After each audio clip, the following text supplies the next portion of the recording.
মানুষ হিসাবে আমাদের থেকে বারবার ভুল ত্রুটি হয়ে যাবে। সেই ভুল থেকে বাঁচার জন্য তওবা করলে আল্লাহ খুশি হন, সেই ভুল থেকে ফিরে আসলে আল্লাহ খুশি হন। সেই ভুল, সেই অন্যায় আর করব না, এই প্রতিশ্রুতি আল্লাহকে শোনাইলে আল্লাহ খুশি হন। আবার যদি ভেঙে যায় আবার ফিরে আসব, আবার যদি ছুটে যায় আবার ফিরে আসব, এটাই আল্লাহ পাকের খুশির মাধ্যম।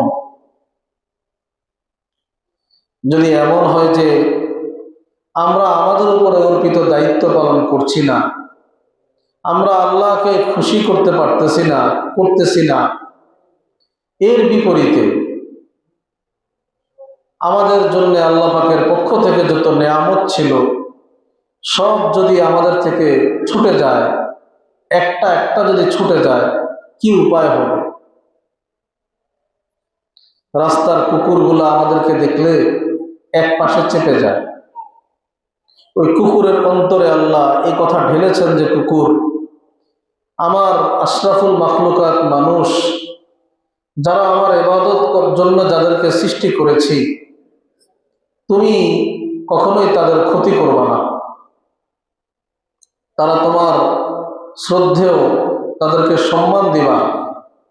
এজন্যে আমাদের সমাজের কুকুররা আমাদের পাশ দিয়ে হাঁটে, কিন্তু আমাদেরকে সম্মান দেখায়। যদি এমন হয় যে আমি আমার আল্লাহকে নারাজ করার বিপরীতে রাস্তার কুকুরেরা আমাদের উপরে ক্ষিপ্ত হয়ে যায়, রাস্তার কুকুররা আমাদের উপরে আক্রমণ করে বসে, কি উপায় হবে আমাদের? সাপ আছে, বিষাক্ত অনেক জীব জানোয়ার আছে, এ সকল জীবদের অন্তরে আল্লাহ পাক এই কথা ঢেলেছেন যে তোমাকে আমি তুচ্ছ করে সৃষ্টি করেছি, তোমাকে মানুষের খেদমতের জন্য সৃষ্টি করেছি, খবরদার মানুষের কোনো ক্ষতি করবে না। এজন্যে ওরা নিজ নিজ জায়গায় চলে, আমাদের কোনো ক্ষতি করে না।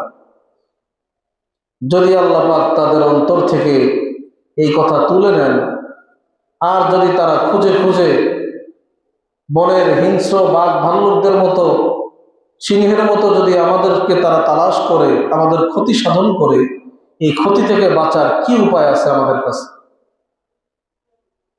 আমাদের ঘরে জানালা আছে, দরজা আছে, এগুলো তো মানুষ থেকে বাঁচার, কিন্তু জীব জানোয়ার থেকে বাঁচার কোনো ব্যবস্থা আমাদের কাছে নাই।